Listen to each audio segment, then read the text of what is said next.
Žinome, kad aritmetinės progresijos skirtumas d lygu 3.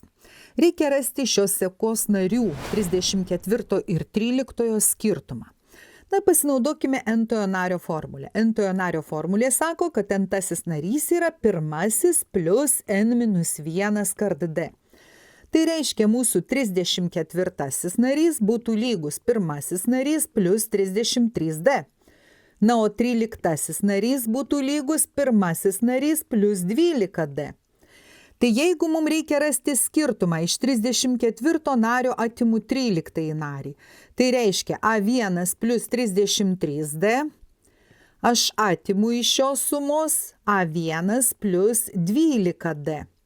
Atskleidžiu skliaustelius, suprastinu, sutraukiu panašiuosius narius, štai minus A1 minus 12d ir gaunu A1 išsiprastina, iš 33 atimti 12, 21d.